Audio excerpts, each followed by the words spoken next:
ہم بات کریں گے فیصل آباد میں سامنے آنے والے اس بڑے مالیاتی اسکینڈل کی جہاں کنوینس الاؤنس اور سوشل سیکیورٹی مراعات کی مد میں مبینہ طور پر سرکاری خزانے کو اربوں روپے کا نقصان پہنچایا گیا ہے۔ سالانہ آڈٹ رپورٹ کے حیران کن انکشافات، زائد ادائیگیوں اور ریکوری نہ ہونے سے پیدا ہونے والی سنگین صورتحال پر آج ہم آپ کے سامنے یہ پوری صورتحال رکھیں گے اور سب سے اہم سوالات بھی آپ کے سامنے رکھیں گے۔ تو گفتگو کا آغاز کرتے ہیں۔ ہمیں جوائن کیا ہے شائستہ شیخ نے۔ شائستہ، سب سے پہلے مجھے یہ بتائیے کہ سالانہ آڈٹ 2023-24 میں جو زائد وصولیوں کا انکشاف ہوا ہے اس کی اصل نوعیت کیا ہے؟ جی بالکل فرزانہ، ایسا ہی ہوا ہے اور یہ صرف فیصل آباد کا اسکینڈل نہیں ہے۔ یہ چیئرمین پبلک اکاؤنٹس کمیٹی کا اجلاس ہوا تھا تو اس میں اس بات کا انکشاف کیا گیا کہ پنجاب کے دیگر اضلاع ہے جہاں کی ڈسٹرکٹ ایجوکیشن اتھارٹیز نے چھٹیاں ہونے کے باوجود، جس میں سمر ویکیشن شامل ہے، ونٹر ویکیشن شامل ہے، اور ملکی حالات کے پیش نظر جو اسکولوں میں 3 سے زائد چھٹیاں دی جاتی ہیں تو ایسے میں ملازمین کا جو کنوینس الاؤنس ہے وہ کٹتا ہے۔ لیکن اس کے باوجود 3 ماہ کی چھٹیاں بھی ہوئی، ونٹر ویکیشنز بھی ہوئی ہیں، لیکن ملازمین کو پھر بھی ادائیگیاں کی گئی ہیں کنوینس الاؤنس کی مد میں۔ اور بات صرف یہیں پہ ختم نہیں ہوتی، اگلی بات یہ ہے کہ جو سوشل سیکیورٹی بینیفٹس ہیں وہ بھی ایکسٹرا دیے گئے ہیں، جن میں میرج گرانٹ ہے، ڈیتھ گرانٹ ہے، جو ملازمین ہیں ان کی بچوں کی جو ایجوکیشن ان کو اسکالرشپس دی جاتی ہیں وہ بھی جو ہے زائد دی گئی ہیں، صحت کی سہولیات کے حوالے سے بھی زائد ان کو ادائیگیاں کی گئی ہیں۔ تو یہ جو ہے بات اجلاس میں سامنے آئی ہے تو تمام جو ہائی اپس تھے وہ تو سر پکڑ کر بیٹھ گئے، کیونکہ اگر پنجاب کے دیگر اضلاع کی بات ہے تو پھر تو یہ آپ کو پتہ ہے، صرف اگر فیصل آباد کی بات کی جائے تو 2000 سے زائد سرکاری سکولز ہیں، اور 2000 سے زائد سکولوں میں آپ یو کانٹ امیجن کہ کتنے زیادہ پھر ملازمین کی تعداد بھی بہت زیادہ ہوگی۔ تو اگر ہم بات کریں کہ کنوینس الاؤنس کتنا ہے تو جو 1 گریڈ کا کوئی ملازم ہے اس کا جو پر منتھ ہے کنوینس الاؤنس کا وہ 1785 ہے، اور اسی طرح سے جیسے ہی گریڈز ان کے اسکیل بڑھتے ہیں تو ان کے کنوینس الاؤنس میں بھی اضافہ ہوتا جاتا ہے۔ اسی طرح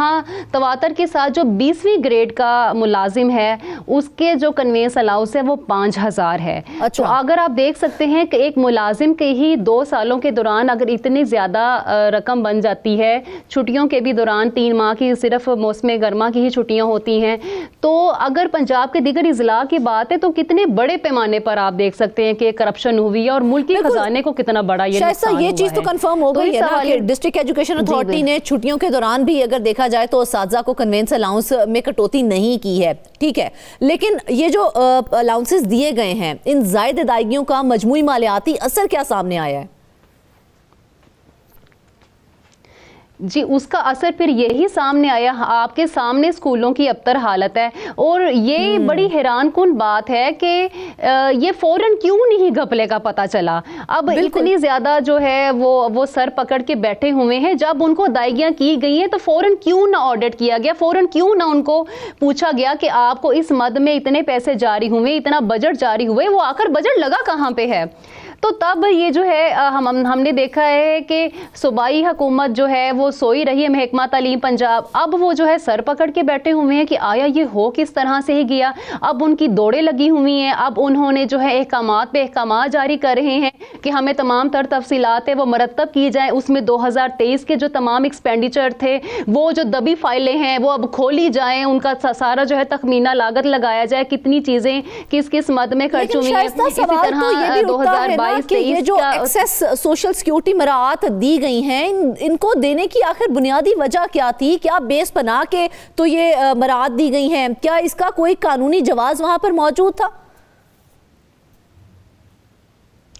جی قانونی جواز تو تھا ہی نہیں، تبھی تو یہ اتنے بڑے پیمانے پر یہ گھپلے کے بعد ہماری جو انتظامیہ وہ سر پکڑ کے بیٹھی ہوئی ہے۔ صرف یہ ہے کہ جو اس ٹائم کی متعلقہ اتھارٹی تھی، جو کہ اس ٹائم کے بندے تھے، اسپیشلی جو فائنانس کے پرنسپلز وہاں پر موجود تھے، انہوں نے ہم نواؤں کو نوازنے کے لیے اس طرح سے جو ہے کہ ہم کہہ لیں کہ خزانے کا منہ کھلا ہے اور آپس کی جو بندر بانٹ ہے وہ شروع کر دیتے ہیں۔ تو یہ دیگر اضلاع میں اس طرح کی صورت सूरत-ए-हाल हुई है ये स्पेशल इन्हीं सालों में हुआ है। इसका अगर देखा जाए तो वो बड़ी और भी बुनियादी वजूहात सामने आ सकती हैं। हो सकता है कि कोई बड़ा ऑफिसर जो उस दौरानिए में रह चुका हो वो भी साथ में मुलव्वस हो, क्योंकि इस तरह ये बहुत आसानी से पॉसिबल नहीं है, क्योंकि सिर्फ फैसलाबाद का तो ये इशू है ही नहीं, ये तो दीगर इजला का इशू है। तो किस तरह से मुमकिन हो पाया कि इतना ओपनली इतने बड़े पैमाने पर मुलाजमीन को जो है वो नवाजा जा रहा है और अपने हम नवाओं को ही नवाजा जा रहा है। चूंकि खुद के सामने आया है, जो है वो सर पकड़ के बैठ गए हैं। ठीक है, सर पकड़ लिया आपने, लेकिन ये जो अरबों रुपए के नुकसान हुए हैं उसके बावजूद अब तक रिकवरी ना होने की बुनियादी वजह क्या है? वो रिकवरी क्यों नहीं की जा सकी? वो रिकवरी इसीलिए नहीं की जा सकी क्योंकि ये ज़्यादा देर नहीं हुई, चंद एक दिन हुए हैं ये मामला सामने आया है। अब ये भी हदायत की जा रही हैं तमाम मुतल्लिका इजला के CEOs को और प्रिंसिपल अकाउंट्स ऑफिसर्स को कि वो जो है तमाम तर तफसीलात हमें मरतब करें और जो तफसीलात उन्होंने देनी है हाई अप्स को उसमें ये भी शामिल करना है कि आया उन्होंने अगर रिकवरी की है तो वो कितनी की है। तो हमारे ज़राए का यही कहना है कि रिकवरी इसमें बिल्कुल भी नहीं हुई। अब शायद अगले अहकामात यही आए कि जिनको उस हम नवाओं को उस वक्त जब नवाजा गया था तो उनसे अब रिकवरीज भी करवाई जाए। तो 10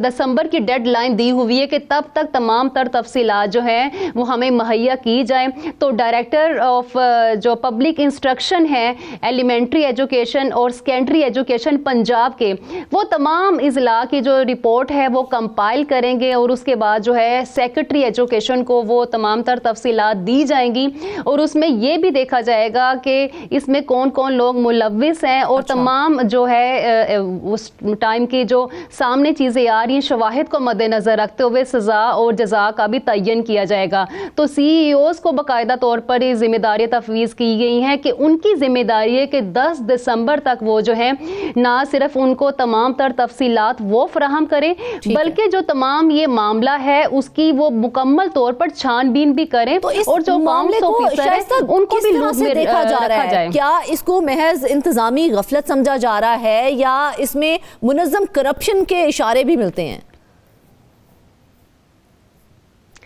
जी बिल्कुल, ये खुलेआम करप्शन है, क्योंकि अगर ये गफलत का मुजाहरा होता तो कोई एक आध केस होना था, लेकिन ये प्रॉपर तौर पर प्लान्ड जो है वो सरकारी खजाने की जो है उसको लूटा गया है और जो हमारी इंतजामिया है उनको भी बेवकूफ़ बनाया गया है ऐसे में, क्योंकि ये सारे जो निचले ऑफिसर्स हैं उन्होंने यकीनन इनका कोई हमनवा होगा जिनके सर पर उन्होंने इतनी बड़े लेवल पर इस तरह का किया है कि छुट्टियां हो गई हैं फिर भी कन्वेंस अलाउंस दिया जा रहा है। हर माह इनकी जो है वो कटौतियां होती हैं, स्पेशली मुल्की हालात को मद्देनजर रखते हुए जब इनको 3 से ज्यादा छुट्टियां दी जाती हैं तो प्रॉपर उनकी कन्वेंस अलाउंस की कटिंग होती है। और ना सिर्फ कन्वेंस अलाउंस, यहाँ पर जो सोशल सिक्योरिटी बेनिफिट्स है वो भी एक्स्ट्रा दिए गए हैं, मैटरनिटी ये स्पेशल अलाउंसेस दिए गए हैं, जो मराहत दी गई हैं, जो उन पे मेहरबानियां की गई हैं। क्या उन अफराद का पता चल सका है कि किसने, वो कौन इनके इतने खैर ख्वाह हैं जिन्होंने ये सारी मराहत दी हैं और ये इतनी मेहरबानियां की हैं?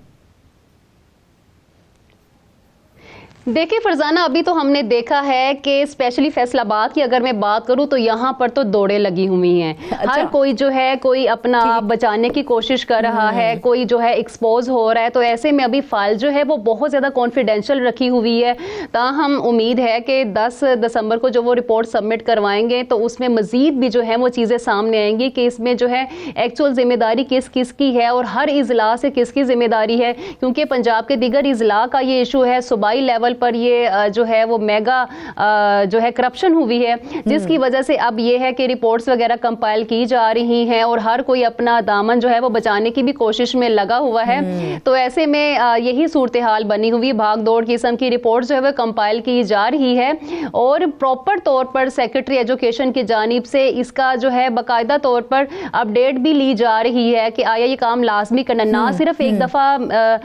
एजुकेशन डिपार्टमेंट की जानिब से नोटिफिकेशन जारी किया गया बल्कि बार बार उसका रिमाइंडर भी दिया जा रहा है।